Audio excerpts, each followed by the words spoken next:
உலகுக்கே ஒளி தரக்கூடிய சூரிய நாராயணர் பிறந்த கதை என்ன அப்படிங்கிறத பார்த்துடலாமா? தை அமாவாசையை தொடர்ந்து வரக்கூடிய வளர்பிறை சப்தமி நாளின் பொழுதுதான் சூரிய பகவான் அவதரித்தாரு. சூரிய பகவானுடைய பிறப்பு குறித்து இருவேறு கதைகள் புராணங்கள்ல சொல்லப்பட்டிருக்கு. படைக்கும் தொழிலை செய்யக்கூடிய பிரம்மா பல்வேறு உலகங்களை படைத்தாலுமே அந்த உலகங்கள் அனைத்துமே இருள சூழ்ந்திருக்கக்கூடிய காரணத்தால அந்த இருளை போக்குவதற்காக ஓம் அப்படிங்கிற பேரொளியை உண்டாக்குவார் விஷ்ணு. அந்த ஒளியிலிருந்து பிரகாசமான ஒளியோடு தோன்றக்கூடியவர் தான் சூரிய பகவான். இது மார்க்கண்டேய புராணத்துல சொல்லப்பட்டிருக்கக்கூடிய கதை. மற்றொரு கதை பார்த்தா பிரம்மன் தன்னுடைய படைப்பு தொழிலை விரிவுபடுத்துவதற்காக சப்தரிஷிகளை உருவாக்குவார். அதுல மரிசி அப்படின்னு சொல்லக்கூடிய சப்தரிஷியினுடைய மகன் தான் காசியப்பர்.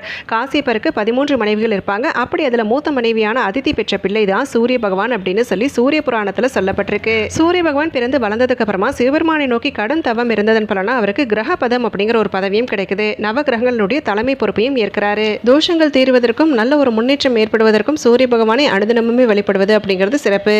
ஓம் அஸ்வத்வஜாய வித்மகே பாசஹஸ்தாய தீமஹி தன்னோ சூரிய பிரசோதயாத்.